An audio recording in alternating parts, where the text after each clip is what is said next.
Could you imagine paying $100 just to like play 5 minutes of a Virtual Boy game and go, well, that was kind of lame, and never touch it again? I do think that this is just like some crazy nostalgia baiting just to get even more of your money. For sure. Dude, $100 is insane.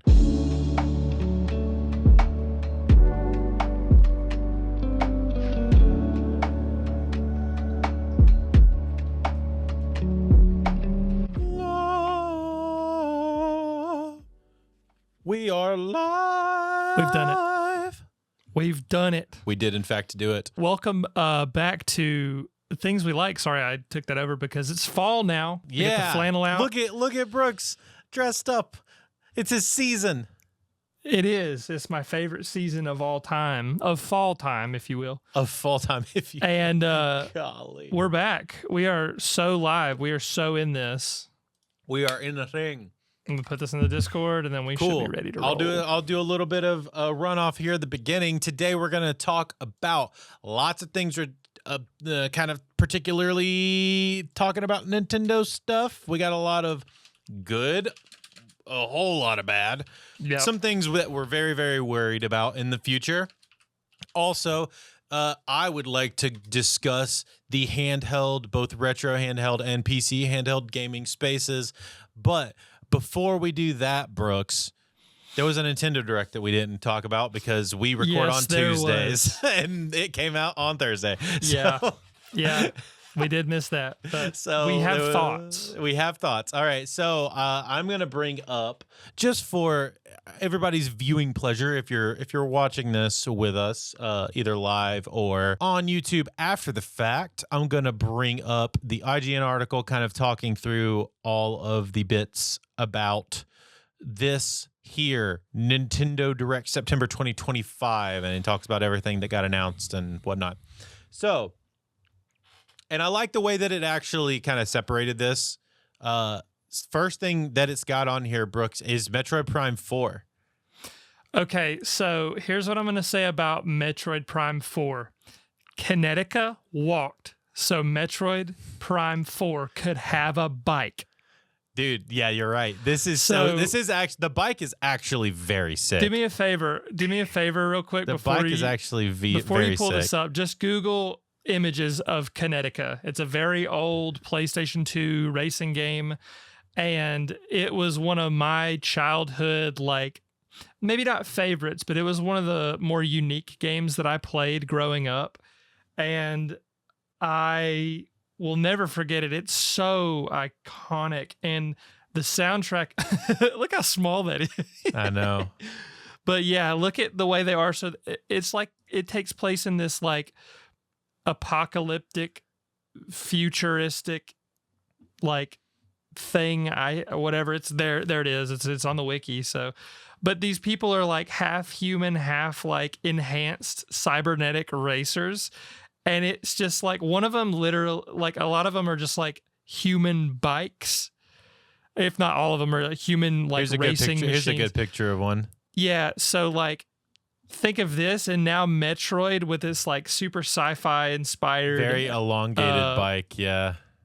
Yeah. It's very sci-fi inspired look and feel and everything. And now when you see Samus on the bike, it kind of relates specifically to that. For sure.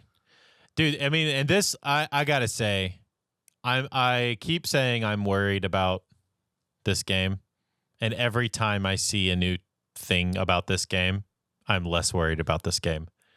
I think the game itself is going to be fine because they've like pushed it back so many times, right? Again, very Kinetica core. Yeah, it is. But like they've pushed this game back so many times. Is there going to be a Switch 1 port of this game? Oh, yeah, there is. There's going to be a Switch 1 version of this game and a Switch 2 version of the game. That's awesome. I actually think that this game is going to be so well optimized that it's going to look worse, obviously, because I think the frame rate and that's probably going to be like the biggest difference is like the scaling and the frame rate is going to be drastically different between the two consoles. But I think like as far as smoothness of play, it's going to be pretty similar, actually. I think it's going to be hyper well optimized. I think it's going to be well made. I think the Switch 2 version will objectively be better. I still don't think that's worth buying a Switch 2 over if I can just get it on the Switch. And I understand like the performance is going to suffer on the Switch 1. The one thing I am excited to see is this game. You know, and they also did give us a release date, which is December the 4th, which is exciting. Which is actually pretty soon when you think about it. It's actually pretty soon. It's later than I expected, but it's pretty soon for, you know, a game we've been waiting on for literally almost a decade. What I am excited about is to see how well the mouse mode works on this. Because this game is going to be... This is one of the games at the showcase they did in New York.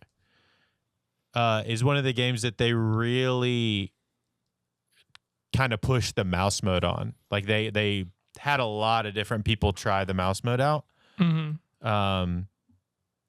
specifically for this game, and a lot of people said it worked really, really, really well. And a lot of people that have been saying that Cyberpunk Edge Runners has been working well in mouse mode. I think that's really nice, and that option for people to have it is really nice, and the people that are looking forward to it will enjoy it. It's not for everybody, and I understand that. Just the footage that's being shown is so sick.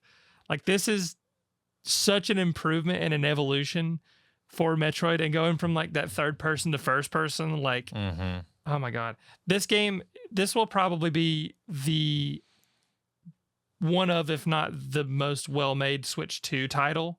And I'll stand on business when it comes to that, because like, God, the suit looks so good. Every time I see the suit, it looks awesome, dude. Yeah, like the detail, and like, I really like the Metroid Dread suit a lot, but goodness, man, that looks so good. I think the fact that they have delayed it as long as they have, and they put a lot of care into this one might be like objectively the most well-made Switch 2 game. Now, do you think this is going to be like Game of the Year contender? Probably not, right? No, not because even it's close. kind of a niche. It's kind of a niche game. No matter how good this game is, it will not be $20. Well, yeah, that's a little what I'm worried about, is we don't know a price on this yet. I think this 70? game will probably be 70, if not 80. And I will say, if it's as big, I mean, if they're giving us a bike, let's say this: if they're giving us a bike to traverse the world in this, that makes me think that it's going to be very big. Because it seems like instead of having, you know, traditional Metroid games, you have one location that you're in, really, and you kind of like just kind of stay in that one location and you go around, you know? Yeah. I think I feel like the bike is kind of sending a thing where we're going to be traversing a planet in its entirety. I love it. I think it's great. It's such an least amazing, like a big sandbox area, you know? It's such a great evolution of the Metroid series, where it's like, you know, we've never gotten to like really explore the planet to this degree. Like, we've just been able to walk around, and like we haven't had like ships or like very like vast traversal options. You know, it's just usually just Samus walking around with her arm cannon, you know, like, but this is cool. I think Nintendo glazers will think this will be Game of the Year. Maybe they would argue Donkey Kong Bonanza. My prediction right now, I think Silk Song deserves it. I think Expedition 33 will win it. That's my. I'd probably agree with that. And I haven't even played Expedition 33 yet, but like, just based on the people that I know that are talking about that game, it's just insane. Well, I'm really pumped about this. I will say, like, I've been waiting on this game for forever. Same. I'm a huge Metroid fan. Like, I love these games. I will buy this game for the Switch that I own for sure. So definitely going to be getting that. Not quite. This is definitely, I will say, this is definitely putting a step towards me wanting to get a Switch 2.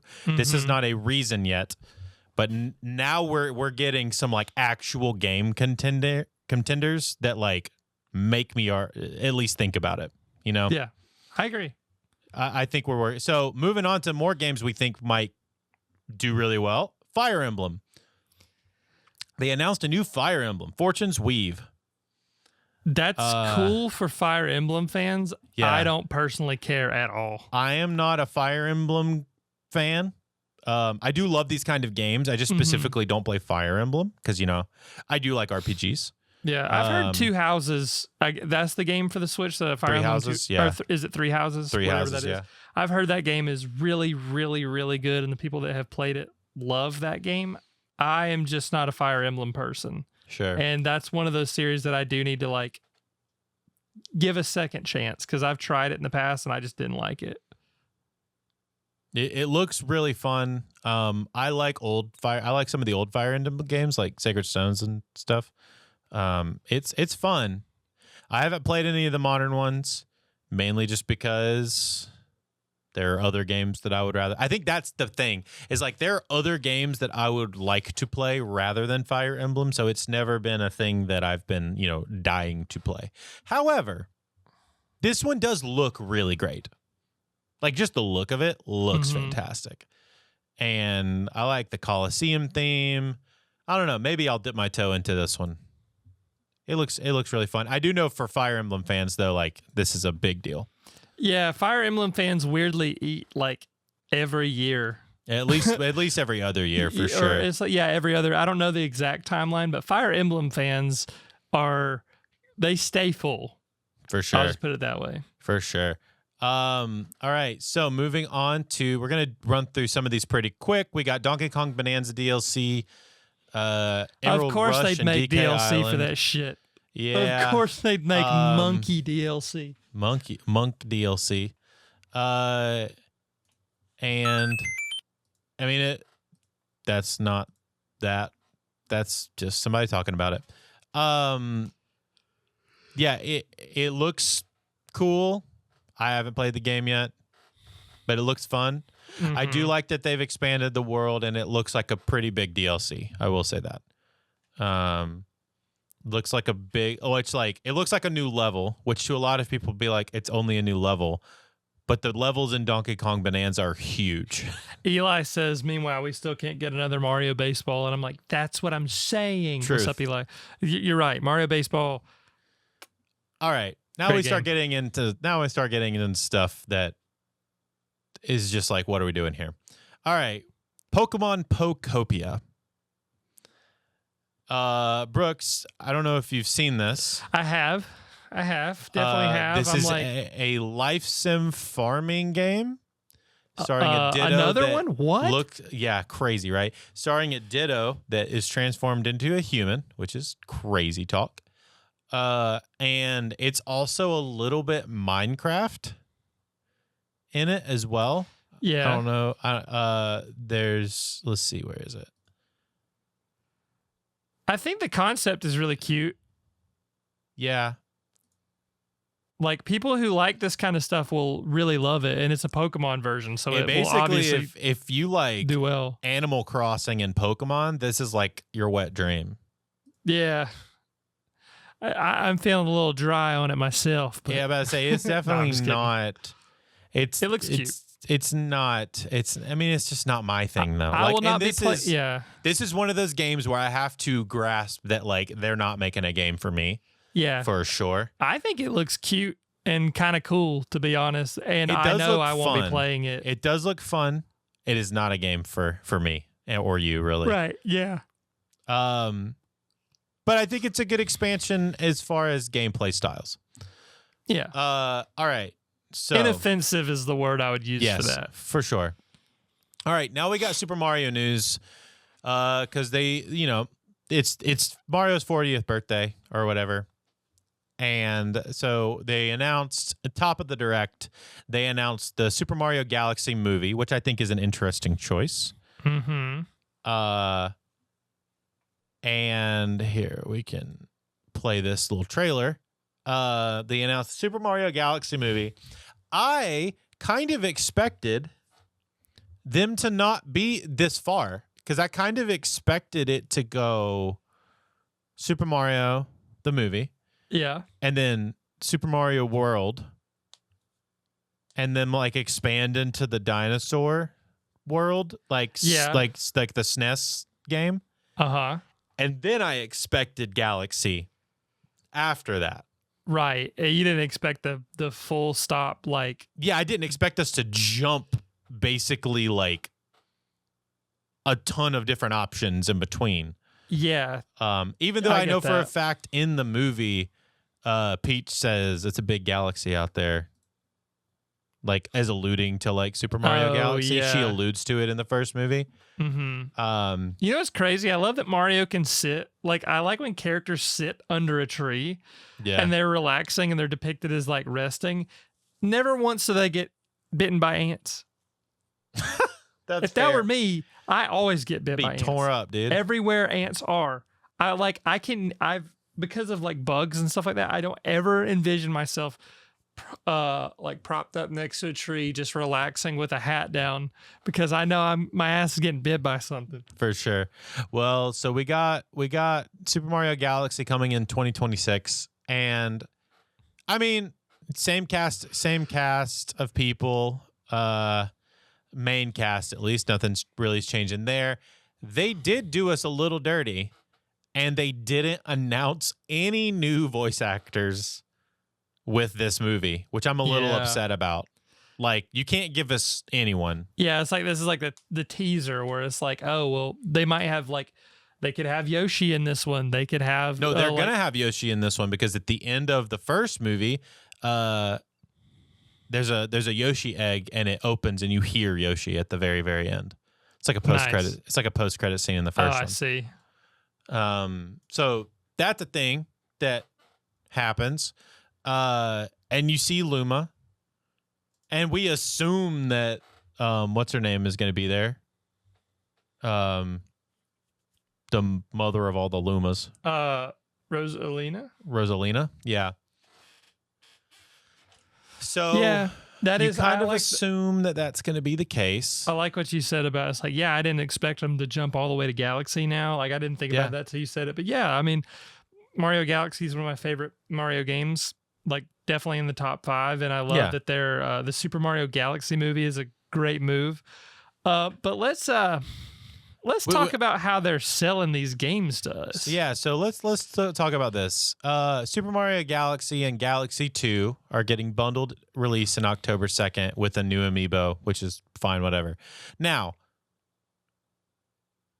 a thing that, and this is I'm kind of glad that we are making this video after a decent amount of time after this, because I have learned information since this happened that does make me feel slightly better about it. Not fully better about it, but only slightly better about it, which is Super Mario Galaxy and Super Mario Galaxy 2 are getting bundled, which if you don't have those games, cool, you're getting a chance to play these games, and I think that's great. I thought you could only buy the bundle. They are going to give you the ability to buy individual games. Really? Yes, I believe so. Oh, is it like a digital copy? Yeah, I think it's a digital only. Yeah, I think it's a digital only. So I think they are going, and that is a thing that me and you were kind of mad about. Yeah, I was like, when I saw that it was going to be bundled like this, I was like, I was do pissed. believe that is a thing that's going to happen. I could be wrong. if that is the case, I would love that because it makes so much sense.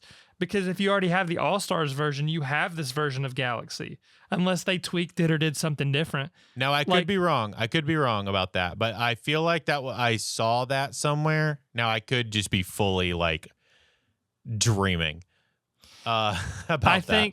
I think the precedent that they're setting by selling the bundle for $70 like is ridiculous.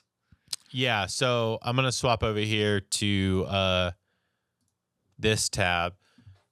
This is the pre-order cost. So it's $70. It's the game out October 2nd. It's the games together. I will probably end up getting a physical copy of this game because I also own a physical copy of the Super Mario All-Stars with Galaxy on it.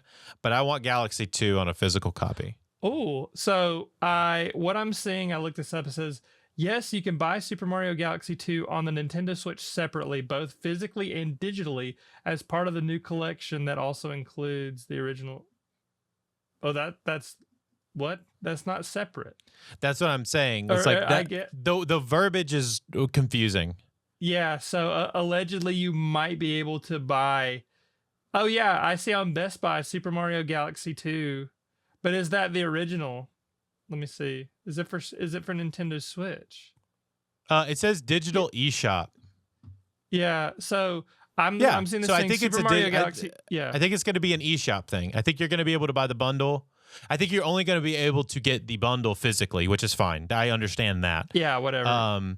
And then digital, you'll have the option of getting the bundle or the individual games. The individual games are $40 a piece. I still think that's too expensive, but I at think least that's to be fair, I think that is closer to being the right cost. I think like $25 to $30 a piece would have probably been where I think they should have landed. Yeah. And then the bundle will be like $40 to $50 yeah, for the no bundle. more than 30 for me. Like yeah. I think 40 is a little egregious personally. yeah. But the fact I can physically get a version of Super Mario Galaxy 2 and a modern way to play it. Because right now there are no ways to play that game. Because Wii U is notoriously extremely difficult to emulate. Mm-hmm. And outside of either emulating or having a physical Wii U and the physical game, there's no way to play that game. Yeah. That's So the way it is. So I am happy that there is at least another option for being able to play this game. And it also means now Nintendo will tell you probably not to do this, but what this does mean also is that if you get the physical copy, you can dump the ROM off the cartridge onto something for you to own, and then you can play it on your other systems and you can have it forever. Mm-hmm. So now that we have that technology available to us, it does make that a little better. So I will say, still not pumped about this, Brooks. Yeah, I still think that they are charging too much for re-release titles. I mean, I think they're charging too much for all of their games. Yeah. But I am at least happy that they decided to sell that separately, even if it's just digital, because I could just download it on my Switch and play Mario Galaxy 2, because I've never played it. I was very ready to go in on them for forcing us to buy the game again. I know, that's what, because we talked about it before. We were like, dude, this is ridiculous, because they put Galaxy on All-Stars, and then that was a limited run for a really crappy port of all three of these games. I have it. I do too. And like I bought it specifically for Sunshine and for Galaxy, because I think controlling Galaxy like this is a lot better than on the Wii. And I like having it this way. And it's a crappy port. It's like the worst port of Mario 64 I've ever played. It looks really bad, actually. It plays bad. They removed the glitches, like they removed that glitch. They removed the door glitch, right? The stairs door glitch. Yeah, they removed that, which is terrible. I think I could be wrong, but I think they removed a specific move in Mario Sunshine that allows for people to like speed run or whatever. But they're notorious for removing stuff like that to stop speedrunners and to like punish the community. Yeah. To my knowledge, this is just a separate tangent, they updated Breath of the Wild and removed certain bugs and glitches that the speedrunning community was using, and they like punished them for that. Ooh.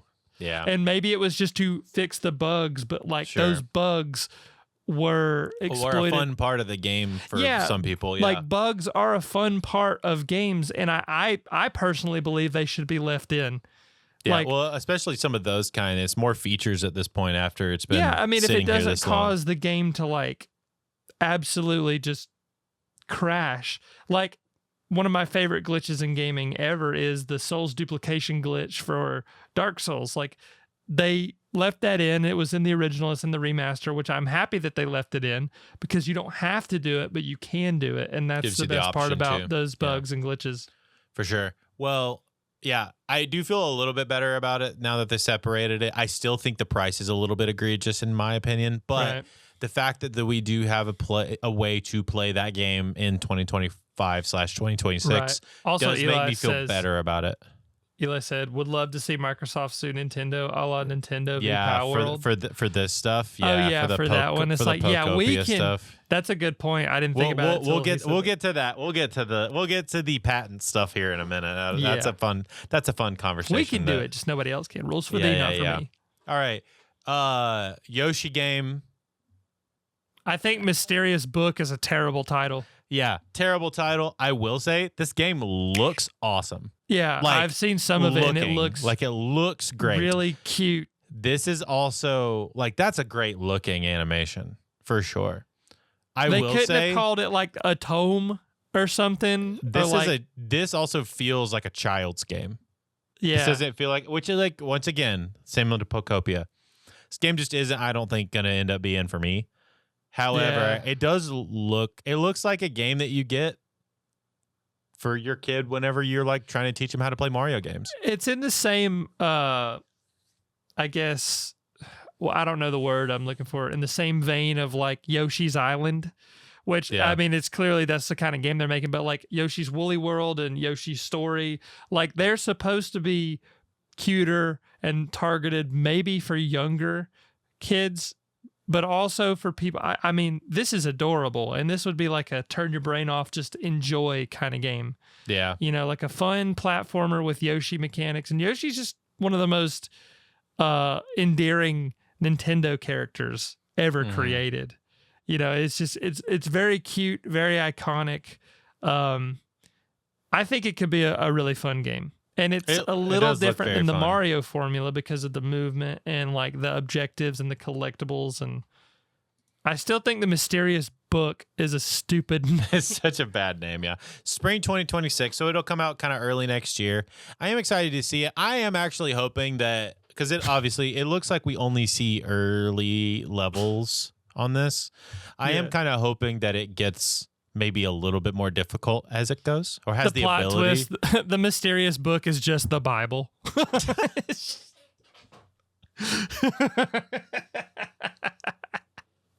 That's crazy. Oh my gosh. That would be That's too good. That'd be a crazy plot twist, wouldn't it? That'd be a wild. It's the Book of Mormon specifically. Yoshi and the Mysterious Book of Mormon. What you can't see is there's really tiny lettering down the here. The final that says, boss is Joseph Smith. Is Joseph Smith in dinosaur form. Dinosaur Joseph Smith is the final boss. That's crazy. I do kind of hope this game has a little bit more to it, but at the same time, if it doesn't, like I'm actually this is just a great looking game. Like I like this. Beautiful. I like this art style. I like the style. I mean, it's just pleasurable to look at. So, with my 4-year-old, I'd probably buy him this game. Micah would love that. Micah likes Mario. Wonder? Yeah, he loves Mario Wonder, dude. He loves it. And so I feel like he might really dig this game. So we'll see about if I get my hands on it, I will let you know how that goes. Nice. Now something if we thought this Super Mario Galaxy stuff was egregious, Brooks, let me turn your attention to the Virtual Boy console. Oh, this is absolute dog slop. Like, Nintendo can chew my taint like gum for making the Virtual Boy again. Oh my gosh, dude. This is so stupid. Like, hey, so for those of you who don't know, they're adding Virtual Boy to the Nintendo Classics collection. You do have to have Nintendo Switch Online Plus, so not the regular one, that you get all of the other Game Boy stuff on, which is the baseline one. But no, you have to pay for the extra one. Not only do you have to pay for the extra one, you have to buy now. we'll get to this, but based on my understanding, you have to purchase the Virtual Boy that they have made for what is it, $100? This stupid thing? Yeah. And then, or you spend $25-$30 on a cardboard version of it.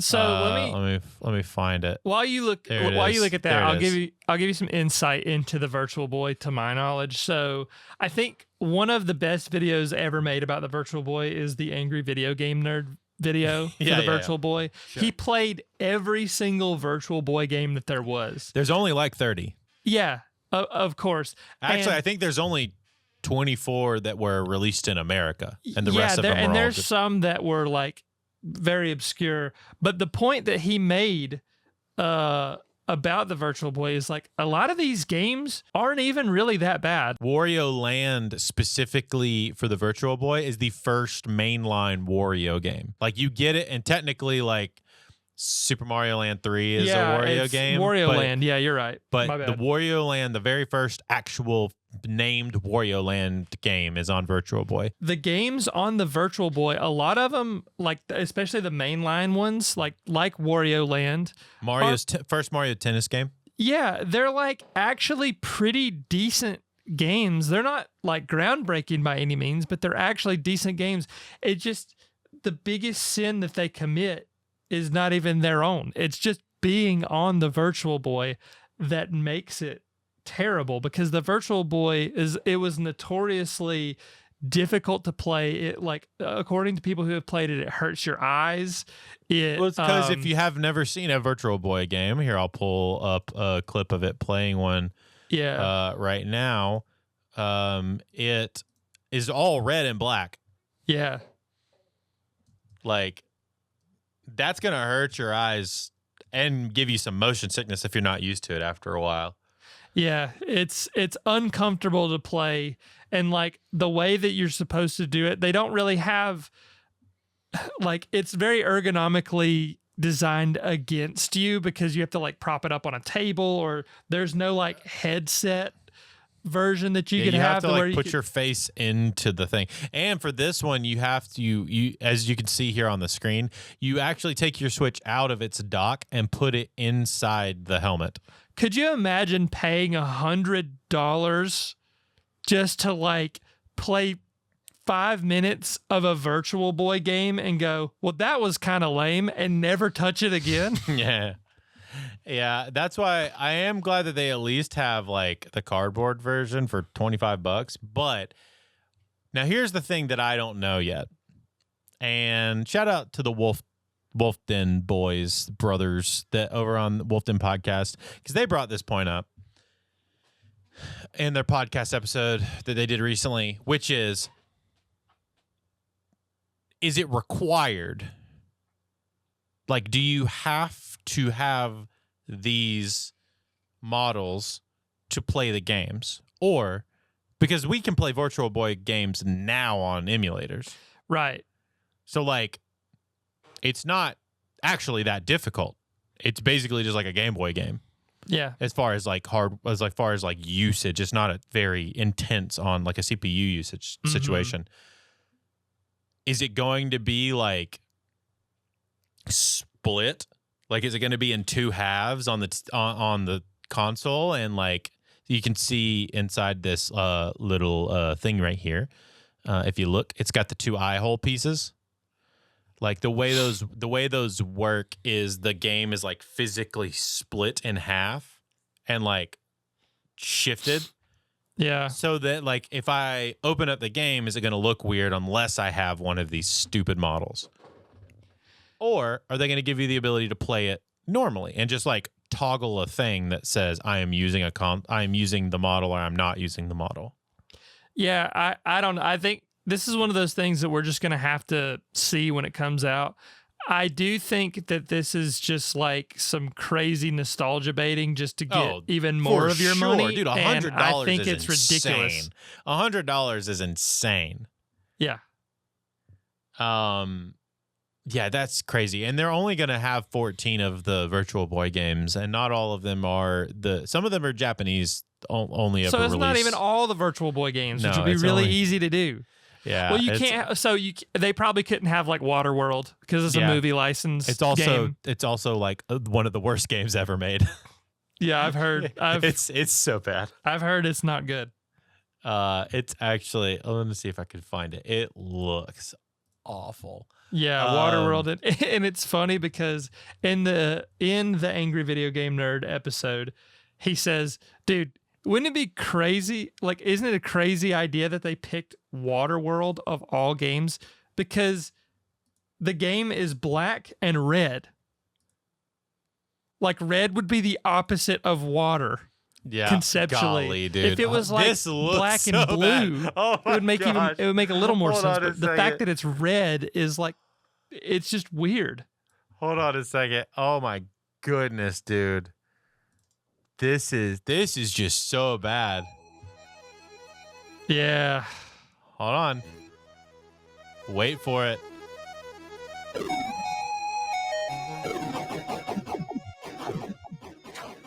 I don't even know what's happening right now.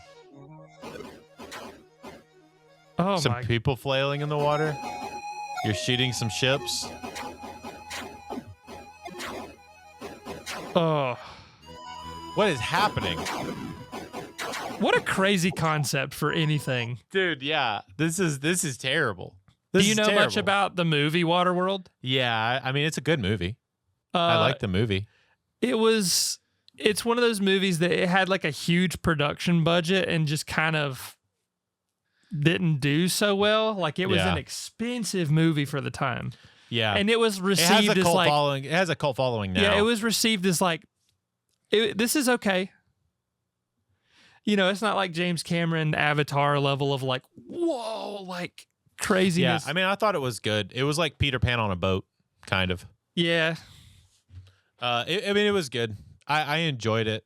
But it wasn't. It's not one of those movies that I'm like, the IP has such strong power. I'm gonna go buy a game for Yeah, it. like I've only just heard people talk about it and like Yeah. a little bit of a history over it, but Well, I think this don't is have a an opinion on gross the movie. overstepping of bounds by Nintendo. Personally, this is insane. $100 for this bullcrap, and then $25 for this thing is just insane. Yeah, I don't know. I'm just so it just makes me so upset. Going from one upset thing to another, let's talk about Pokemon. They are already announcing Mega Dimension stars Mega Raichu X and Mega Raichu Y. Brooks, they're already releasing DLC for the Pokemon game that has not come out. That's not a good sign. Well, it says one of two things to me. And you sent me a video about this that I will reference.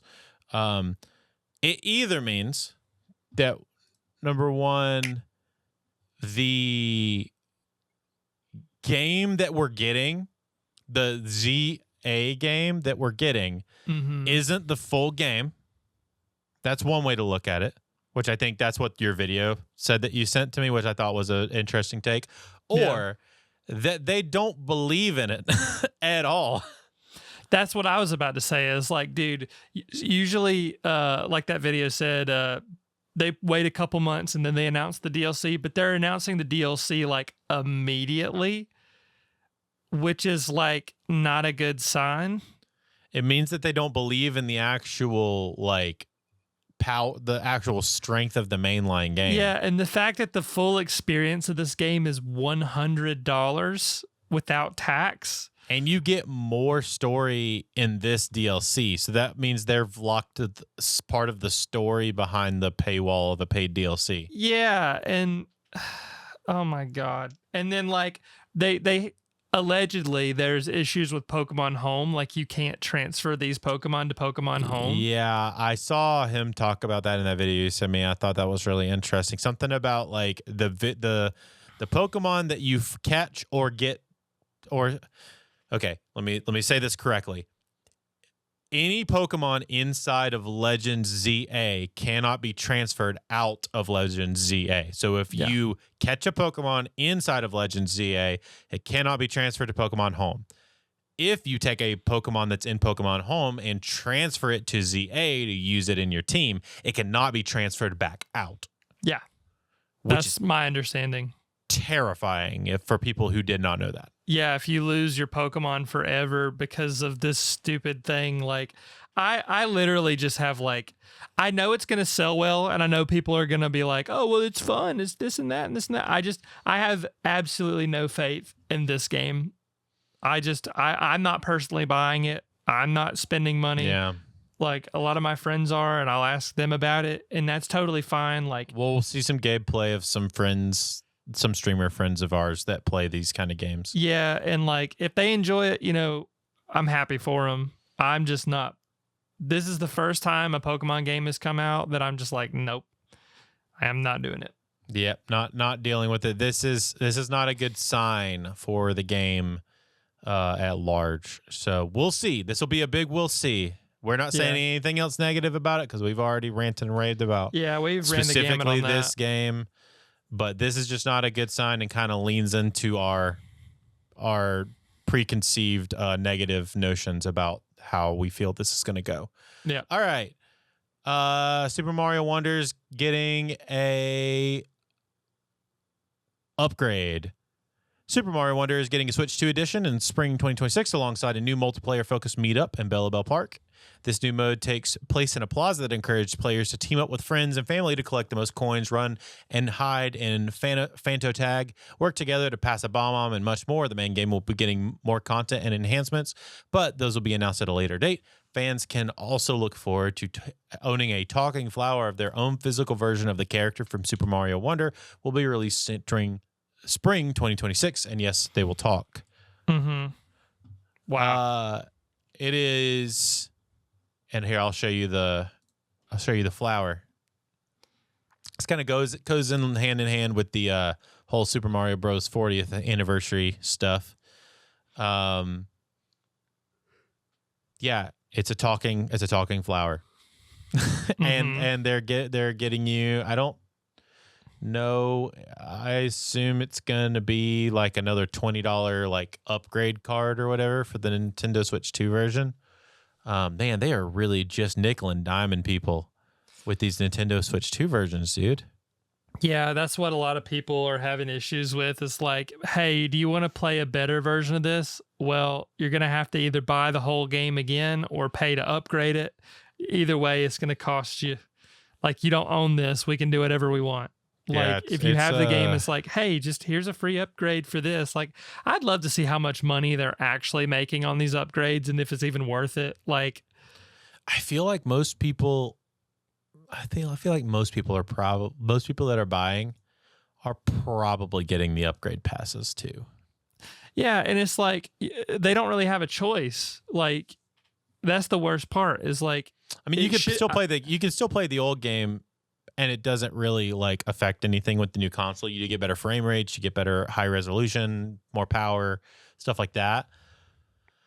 But if you want the new stuff and to play with your new system, like it, I don't know. It's just not. I just don't like it. It's depressing. It's like it's really just like sad. It's like, okay, like, yeah. It feels like more nickel and dime. This specifically reminds me of Bungie, in like not a good way. Yeah, I wonder if we'll ever see microtransactions in a Nintendo game. I think we will. Hey, don't put that devil on here, dude. That's Don't speak that heresy. That's awful. It is. This is one of the few places where, and I guess technically this is kind of considered a microtransaction. Not quite. It's more of a DLC, I guess. It's closer to a DLC. But one game I didn't expect, Mario Tennis, launching February 2026, which actually Mario does Tennis look Fever. Cool. It's like cool next. Yeah, I mean it's cool. It does look good. Like the game itself looks pretty fun. Especially the family aspect, right? Like for family games and stuff like that. This is a big family game. And I don't know. I from like a multiplayer standpoint, if you're talking about like, you know, we don't have Smash Bros right now. Like this is a kind of a really good alternative to like that kind of multiplayer game. In my opinion. They have Fever Rackets. Yeah, they get like specialty rackets that like do specific things. Yeah, I don't know. It looks pretty fun.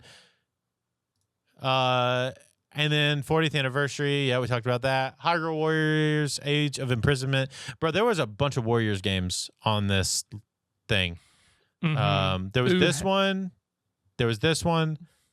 There was the other Warriors game, whatever it was called. You're down saying here. that, and I saw Hades Dynasty too, Warriors. and I was like, yeah. Yeah. No, Dynasty Warriors, and I think the One Piece Pirate Warriors was on here as well. There was like 2 or 3 different things. But yeah, it's weird. I don't really care about this. I'm a big Zelda fan, and I still don't care about this. yeah, it's like a very specific type of game. I like my games to have more than just pressing A. Yeah. But you know, for some people, they'll like it. It's I feel kind like of I would like it, honestly. I'm pretty kind into of a lore. Bunga, so It's kind of a lore dump game. I feel like it'd be pretty fun. I feel like you would actually really like this game. mm-hmm. But yeah, I don't know. It's just not my thing. Things that are my thing. Hades 2 gets its official 1.0 release date for Switch, and for the first time, it is getting its first console exclusive. That's cool. I Hades still 2 haven't played it, unfortunately, but is the I've first Switch 2 third-party console exclusive. heard a lot of good things about Hades, and people who love this. It's kind of like the Silk Song Hollow Knight thing, where it's like people that love this. Oh, what's up, Tristan? Hades 2 is very soon, and I'm not financially ready. Yeah, it's coming. It's coming in 2 days. That's cool. And digitally, and then it's November 12th physically. Now, if you are a PC person and you have Steam, it will be available on Steam at the same day as it drops on Switch 2 and Steam on the same days. But Xbox and PlayStation people have to wait. So specifically console exclusive. And it looks so good. I've seen so much gameplay of Hades 2. Like, this game, I mean, they have a whole like cinematic trailer for it, and it looks awesome. Like, look at this thing, dude. It looks so good. It looks so fun. Yeah, I really need to hop on the Hades train because, I mean, there's so many games I need to play, but like, hey, if you're wanting to get into Hades right now on Steam, you can get the first game for like $7. That's awesome. I bought it over the weekend. Same as you. I really want to get into this game. It's just one of those games that I just like haven't really been. I've wanted to play it. I just haven't yet. I don't know why. I know. I just have so many other games and so many other projects that I want to work on. It's like I feel like I'll never get around to all of them. Now that I have it on my PC handheld, I am more likely to getting around to playing it though. Now. Yeah, that's a good sign. Yeah. Resident Evil gets a new trailer. That's pretty cool. And it's going to be coming out alongside the rest of the mainline consoles. So that's also pretty cool. Not bad. So this will be one of the first times in a very long time that a really high quality game like a Resident Evil is going to be coming out on Switch, Xbox, and PlayStation at the same time, and no one's really worried about the Switch 2 version. Yep. And it's going to be getting Resident Evil 7 and Village. So on non-cloud versions. So the distinction there is that on the Switch one, they had the games were on there. They just had cloud versions. This has normal on console versions, non-cloud versions now. And then some Kirby Air Rider stuff. I'm not super worried about that. Final Fantasy VII Remake coming to Switch. Okay. In January. All right. That's cool. I am actually interested in seeing, like, I'm trying to see if there's gameplay.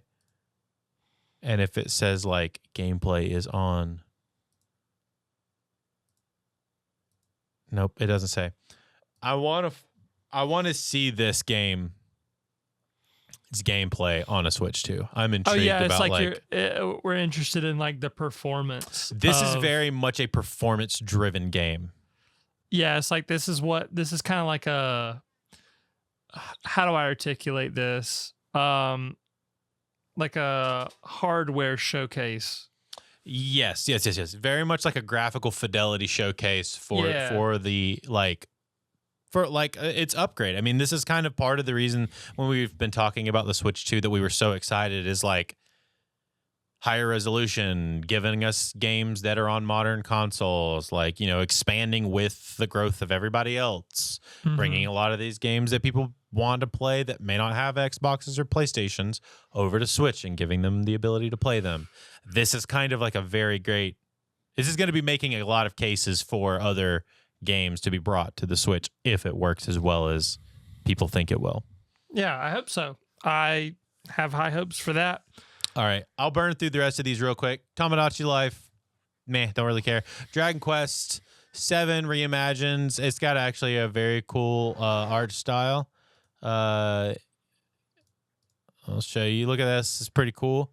Oh, yeah, like they're like the little actual, almost like chibi like almost figures. Chibi, but not really. Like that chibi guy has a beard, and that's interesting. Yeah, like kind of a hybrid of the styles. It's like a hyper stylistic Toriyama. Very Toriyama, R.I.P. Very Toriyama-esque like reimagining. I like it a lot. Yeah, it's almost like his hyper realistic like big round face like Kid Goku style characters. Yes, very much so. But like 3D animated, and they look great.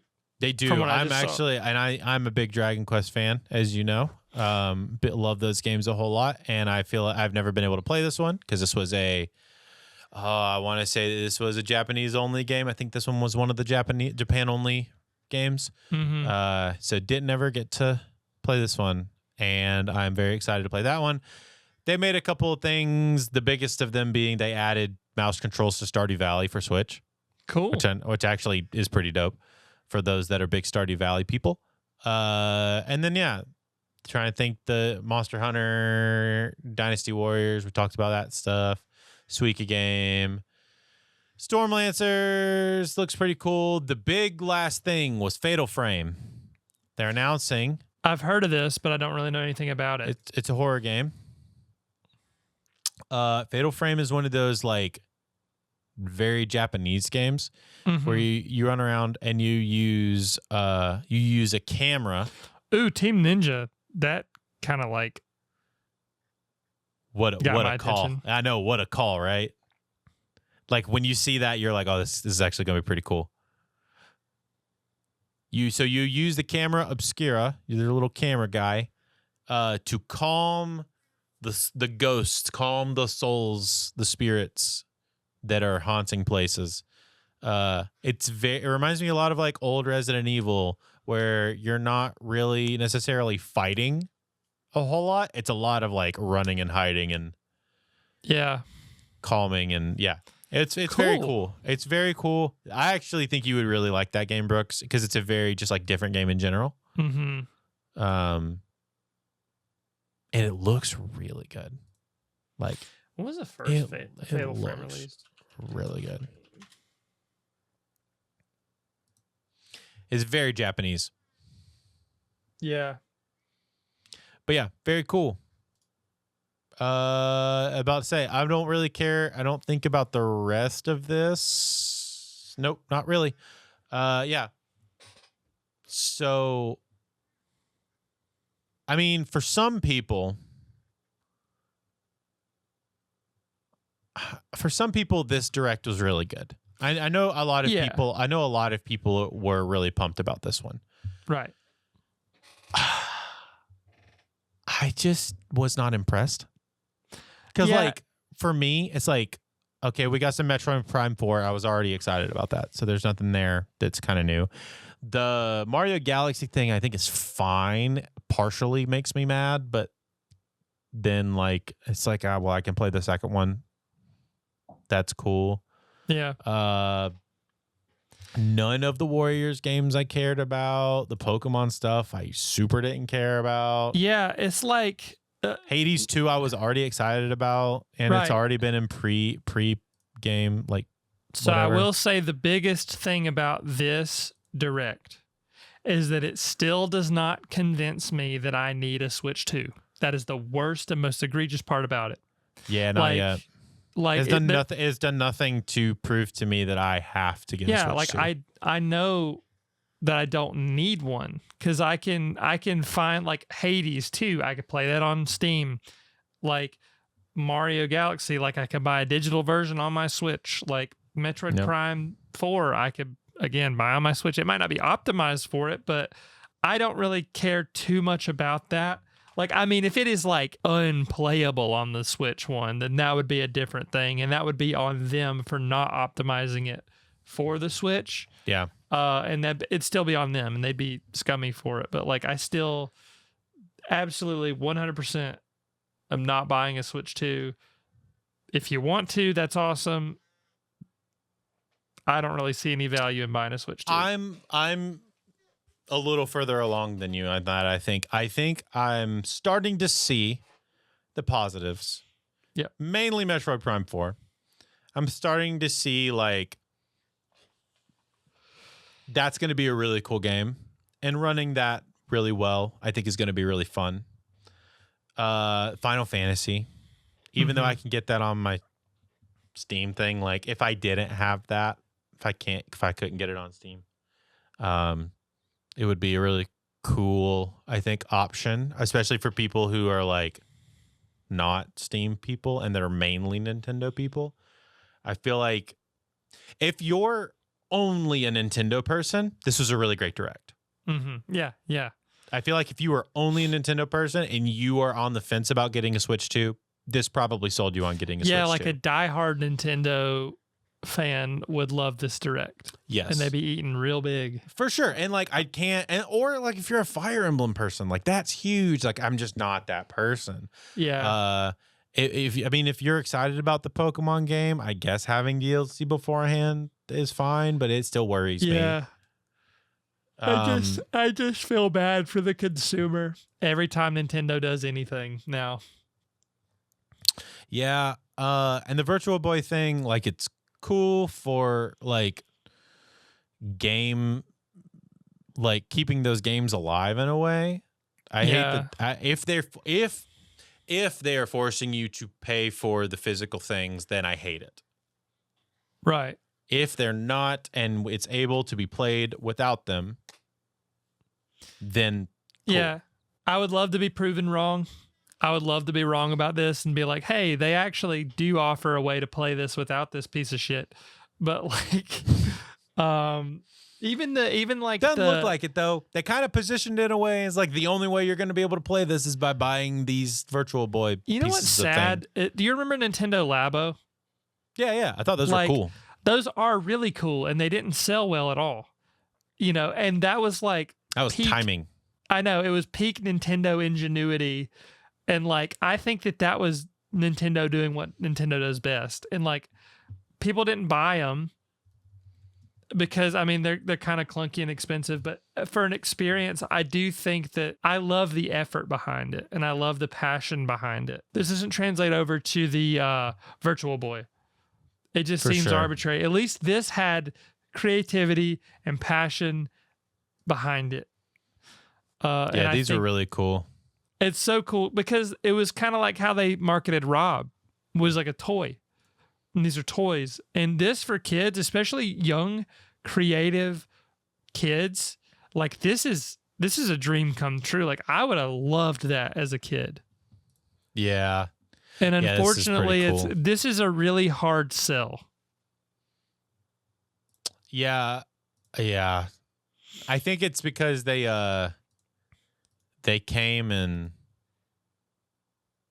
Initially, it only came in this one kit. It's only like a one-time experience. It's like you do it once, and it's like there's no way I would want to return to that. Now they do have like more kits that they dropped later, but I don't remember how expensive they were either. I'm sure they were stupid expensive, and it's like, unfortunately, that is such a thing that like it is highly appreciated and very much respected. It's just it can't be marketed very well. Like because the games that you play with it are not gonna like you, I'm having trouble articulating what I'm trying to say, but do you see what I'm saying? It's like it's really hard. They're to not mark. mainline games. Firstly, they're not main IP Nintendo games, so there's one strike against it. Yeah. They didn't push it really hard. I remember finding out about this after it had already died. Yeah. Because I had heard somebody else talk about it, and like I think it's cool. I probably would have bought the music one. I think the piano thing is super sick. Yeah. Or like this robot one, this robot guy. That's so cool. Yeah, for young kids, dude. Like I love the concept of Labo. It's just this is a really hard sell. I also know that some of them weren't available in the U.S. So I think that also I believe some of them weren't available in the U.S. I could be wrong about that, but I am vaguely remembering that correctly. I believe that a lot of them weren't available in the U.S. And that was part of the issue as well. So you didn't get the full experience. Yeah, it's kind of heartbreaking because it's like, again, I just know that there was a lot of effort and thought put into this. It's such a cool idea. It is a great idea. It's just this is not going to sell to people because like it's really hard to convince people to buy this, and that's the worst part. Yeah. Dude, yeah, there's some really cool things that they had. Like even just having this as like this little keyboard guy right here. Look at that. That's so sick. Like having this little keyboard guy for me as like a thing that I keep in the studio would be awesome. Yeah. I would love to have one of those. I feel like you having one of these like car guys. Yeah. Or like the keyboard thing or the fishing line or the house or whatever. Or the backpack. Like that's so sick, dude. That's so sick. I feel like they very much just kind of gave up on it. Yeah. It's one of those things. It's like it's an amazing idea in theory, but in execution it just can't work. For sure. Brooks, I think there's only one more thing I want to talk about because I think the Nintendo stuff, where we kind of landed on this is, it's for some people, it's just not for us this time. I am really hoping to the next, whenever it is, the next direct, large scale direct that they do, I would assume is going to come out in December with like the drop of Metroid Prime and all that stuff. And yeah, I would assume there would be one kind of coinciding with that and whatever they're gonna drop for the holiday season. You know? Because they normally do one like right before. It's either like right at the end of November or right at the beginning of December. They normally do another one with all of like what they're gonna be releasing during the holidays. And I'm really hoping that we get some really good stuff around then that's more geared towards us. Like the game we reacted to, like the Dust Bloods game. Like I want to hear more about that. Yeah, like that's or a cool whatever idea. It was called. Yeah. Dust Blood or something. Yeah. Like I want to hear more about that. That sounds awesome. That was a big push on the Nintendo Switch 2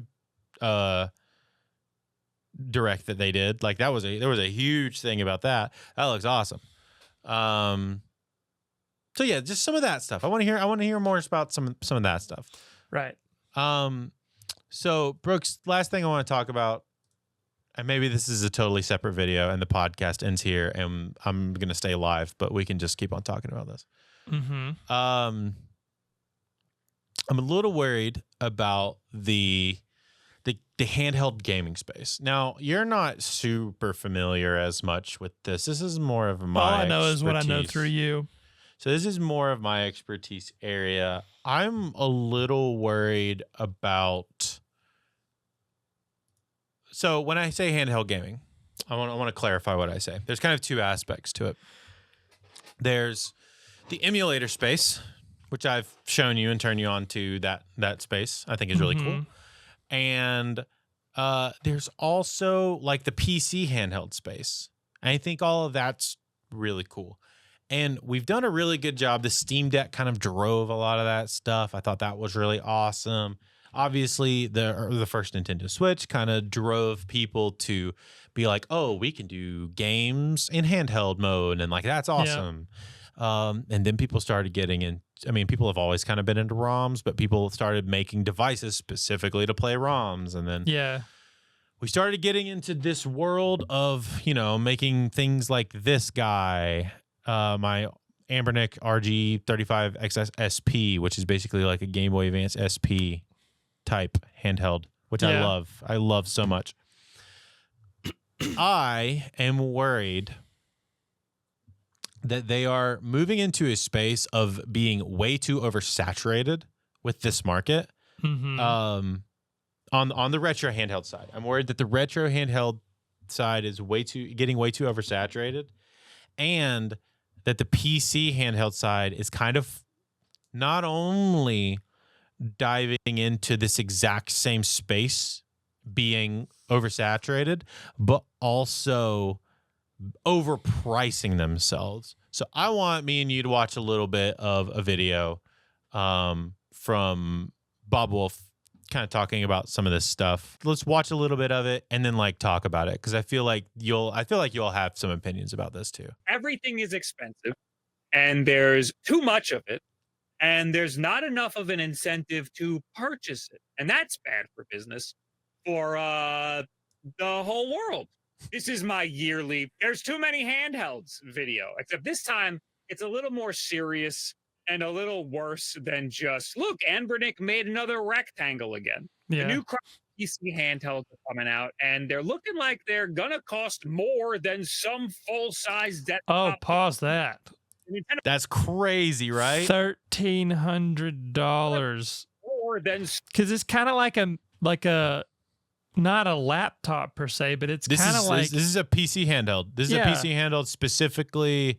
I don't remember if this one's the one, but I have one of these. I have the first one. I have the Legion Go S, and I have specifically the Steam version of it with the Steam OS built on it. I got mine for less than $500. Not bad. The new one, the Legion Go 2, is going to be almost $1,400. That's God. crazy. I mean, full-size desktop PCs. Yeah, more than full-size desktop PCs. Yeah, that's don't even cost that much. Crazy, because I get it. If you could play everything all the time anywhere, that's cool. And if the performance is good, it actually does make sense. And you have a payment plan too, which is nice. But golly, that's so expensive. Yeah, Dude, those their price, payment plans can creep up on you. It's not always optimal. The Nintendo Switch is the budget gaming option for mainstream AAA handheld gaming. The Nintendo Switch 2 is also that. $450 is really not terrible for what the Nintendo Switch 2 is capable of. I would have thought $400 would be more fair, but the world is on fire. So you get a little $50 world is on fire tax. Yeah. We'll call that a tariff when the difficult people stop watching and lose interest in the video. Nintendo games have gone up in price. Their hardware has gone up in price. Their amiibo have gone up in price. And these amiibo have stayed the same price in other countries. Yeah. Explain that one, Dad. On the other end of the spectrum, we have PC handhelds, which are supposed to be the higher end of handheld gaming. We're expecting to pay a little bit more for these things. Remember when the Steam Deck came out and we thought $400 was a lot? What about these Windows ones, like the ROG Ally and the original Lenovo Legion Go? Those launching for $700 was a lot for people to handle. That's crazy. And then there's others that get way more expensive than even these. Pretty much all of these PC handhelds are from Asian companies, and they're all manufactured over there, besides the Steam Deck. The original Lenovo Legion Go was $700 when it launched. This new one, the Lenovo Legion Go 2, is going to be $1,349. That's crazy. It doesn't feel like that big of an improvement. I didn't know there were that many. Yeah, it's a whole ecosystem. The new Z2 Extreme chip, probably the most beautiful OLED screen we've seen in a handheld to date, if the specs mean anything. Probably the exact same loud as hell fan we've always seen in these Lenovo's. I think it's actually going to be pretty good, but I don't think anybody was expecting it to be double the price of the original that came out just 2 years ago. Wow, and that's one you have? 20% more frames in Fortnite. there's a lot of fingers to point here, and we can't really blame Lenovo because they're all doing this. The Xbox ROG Ally X is also coming out soon. We don't have a price on that yet. And I'm not exactly sold on these leaks because these are from a retailer. Someone just asked a retailer what the price was. Oh my We've seen God. before that retailers are not exactly the most accurate at this. Previous leaks were saying it would be over $1,000. That's going to be a really hard pill to swallow for people who are expecting Xbox prices. We can only Oh. hope that the price can be subsidized by the Xbox brand. So pause it real quick. $900, unfortunately. So these handhelds and stuff like that, is it to play like the Lenovo Legion? That's to play like emulators or ROMs, or is it just to play like Steam stuff? Is it just to play Xbox stuff? Steam Windows games. And So that's it's basically like a PC handheld. So it's basically like having a laptop, but with handheld controls and like baked into it. optimized for gaming. And optimized for gaming. Does the Steam Deck have emulators? Because Yeah, so you can do EmuDeck on it. I'm about to put EmuDeck on mine. Yeah. it seems like, again, the Steam Deck is the only one that's like, unless you're like your entire library is on Steam.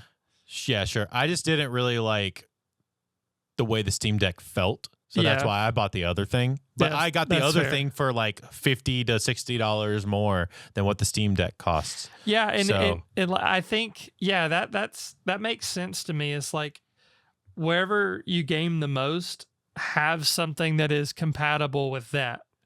Yes. Um, But a lot of people are just getting these to play like free-to-play games, which is crazy to me. oh my God. Fortunately, would be subsidized. $900 is better than $1,300, but that's still a lot. The only reason the Steam Deck can be so cheap is because Valve makes their money back on Steam store purchases. And that business model works. Yeah. The Steam Deck got me to completely switch from buying all my games on Switch to buying all my games on Steam. So they can afford to lose some money on the hardware. These other manufacturers can't because they only make money on selling hardware. They're Damn, all that's mostly crazy. laptop manufacturers. Doesn't hardware Parts lose are the getting most more money? Like they lose money on hardware Yes. and then like they get it back with the software sales. So if they have software to sell. Yeah. Oh yeah. So if they don't have Expensive, software, shipping it's, is getting more expensive. Buying these things is becoming less of a viable option for people. Getting a boutique PC handheld has always been a luxury, but this is getting a little bit insane. yeah. This isn't intended to drum up sympathy. I don't want any sympathy. I think I've been having a great time. This has been a great life for me. But I want to give you some inside baseball. I only sometimes get review units for these things, not all of the time. And So there's this is actually a really good point for people who are like reviewing these things. Like to think about it from the point of people reviewing these things. Mhm. That's so much money to spend every year on all of these handhelds. Yeah. So this is kind of what he's about to go into is like from a review perspective, and then we'll pause it after that and kind of give some thoughts. I only sometimes get review units for these things, not all of the time. And there seems to be a correlation between the companies that are willing to give me a review unit and the ones that are not. But my paranoid theory is that I'm usually extremely critical in these reviews, and I say ass a lot. And why would they waste a free review unit on me, somebody they know is going to be critical of the thing, when they could give it to somebody else who would be more than happy for even just the privilege of working for these big companies?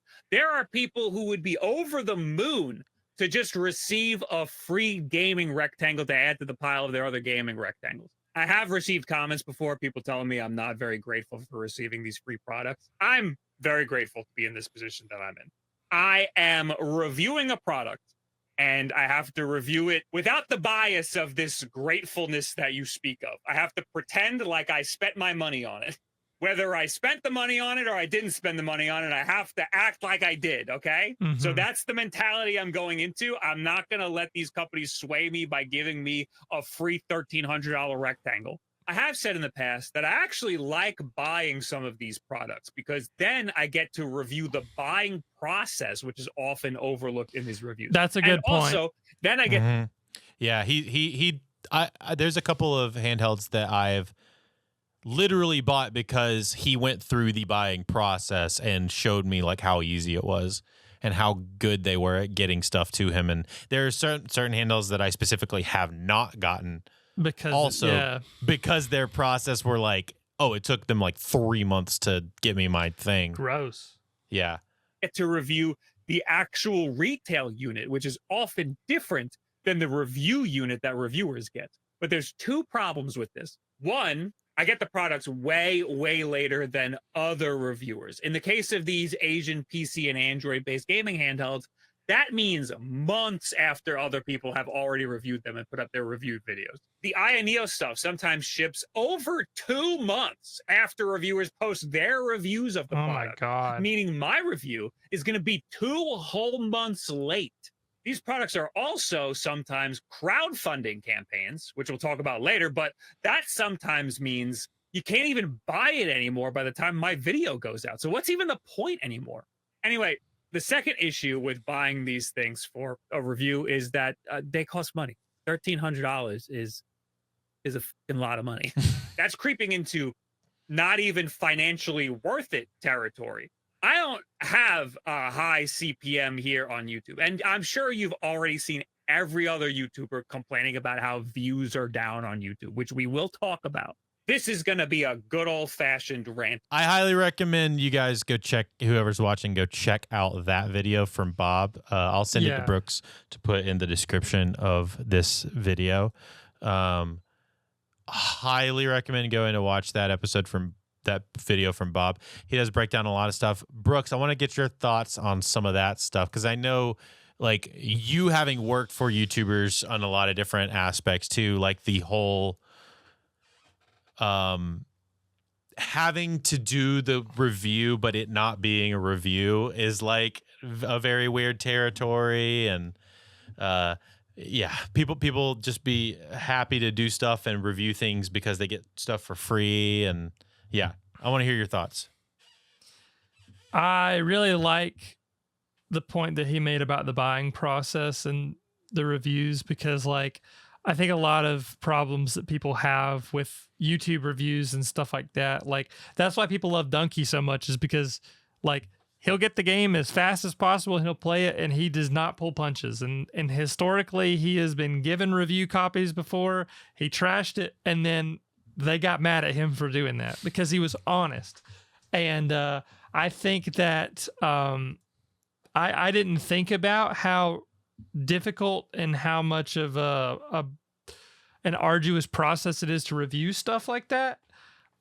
Tristan says he seems rather well spoken, and yeah, I totally agree. He's really good. I would highly very articulate, and that helps. I like Bob's stuff. Yeah, so I guess I'm not super opinionated on it because I know you're a lot more passionate about it than I am.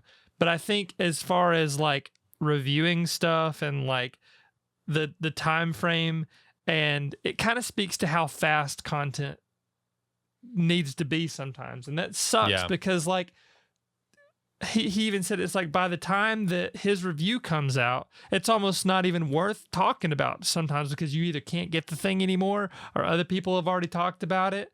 And it's or like, he gets his unit so late that it's already not in the conversation. I relate to the whole timing thing because with our podcast, like, I would love to get stuff out as timely as possible, but like our schedules and the production process, like, and also he has to edit the video. He has to put the video together, talk about it, edit the video, show everything. Like, it is an unbelievably difficult process unless you're just, you just have an endless amount of money and resources like editors and time and money, and like if that's his job, like that helps. But it's like I have a lot of sympathy and empathy for the creative process of the reviews and the reviewing process and all of it together. So I'm a little worried so from the handheld side, I'm a little worried that these sorry, companies my opinions are not really on the actual handhelds. Yours is more on the creation, which I also agree with, like the content creation side of things. I am a little worried from the handheld perspective about from the smaller handheld side of things. There's so many of these things. There's a million of them. And I'm a little worried that we're about to be in an oversaturation point where like there's going to be more of them that exist than people actually care to buy. And I'm worried that's going to hinder the advancement of stuff in the future on the smaller handheld side. And then on the larger handheld side, dude, that's just so expensive. $1,300? Who's buying that?